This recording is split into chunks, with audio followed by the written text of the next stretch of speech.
బులెటిన్లో ఇప్పుడు speed news చూద్దాం. ఉప్పల్ రాజీవ్ గాంధీ ఇంటర్నేషనల్ క్రికెట్ స్టేడియంలో హైదరాబాద్ క్రికెట్ అసోసియేషన్ మధ్యంతర ఎన్నికలు హోరాహోరీగా జరిగాయి. హెచ్సీఏ కోశాధికారి పదవి కోసం ఎన్నికలు నిర్వహిస్తుండగా ఇప్పటికే సెక్రటరీ పోస్ట్ ఏకగ్రీవమైంది. రక్తదానం ప్రాణాపాయ స్థితిలో ఉన్న వారి ప్రాణాలు కాపాడుతుందని మాజీ మంత్రి తలసాని శ్రీనివాస్ యాదవ్ అన్నారు.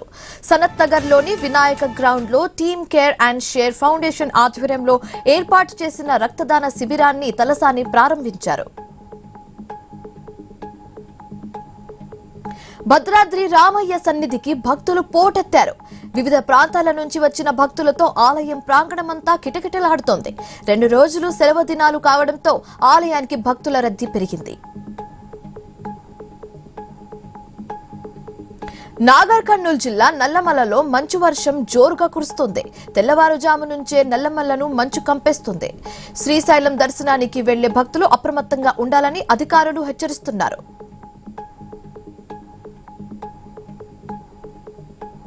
మహబూబాబాద్ జిల్లా కాంపల్లి గ్రామ శివారులో ఉన్న ఓ డాబా హోటల్లో అగ్ని ప్రమాదం చోటు చేసుకుంది.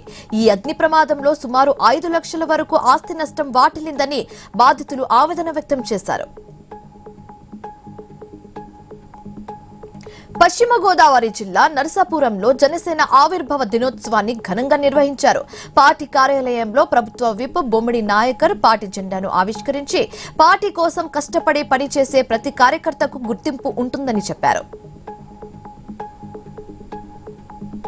తిరుమల శ్రీవారిని ఏపీ మంత్రి బాల వీరాంజనేయులు, సినీ నటి మాల్విక మోహన్ దర్శించుకున్నారు. ఉదయం వీఐపీ విరామ సమయంలో పాల్గొని స్వామివారికి వేరువేరుగా మొక్కులు చెల్లించుకున్నారు.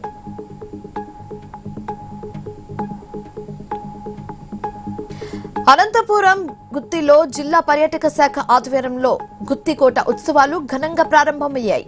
ఈ ఉత్సవాలకు జిల్లా కలెక్టర్ ఆనంద్తో పాటు స్థానిక ఎమ్మెల్యే గుమ్మనూరు జయరాం, ఎంపీ అంబిక లక్ష్మీనారాయణ, స్థానిక ప్రజాప్రతినిధులు హాజరయ్యారు. అనంతపురం జిల్లా గుత్తికోటలో హెరిటేజ్ వాక్ ర్యాలీని జిల్లా రెవెన్యూ అధికారి మలోలా ప్రారంభించారు. కళాకారులు శ్రీకృష్ణదేవరాయలు, అల్లూరి సీతారామరాజు, రుద్రమ్మదేవి లాంటి వేషధారణ వేసి పురవీధుల్లో ర్యాలీ నిర్వహించారు. విశాఖ జిల్లా గాజువాక సమీపంలోని జాతీయ రహదారిపై రోడ్డు ప్రమాదం జరిగింది. ఆగి ఉన్న వాహనాలపై లారీ దూసుకెళ్లింది. ఈ ప్రమాదంలో 2 వ్యక్తులు మృతి చెందారు.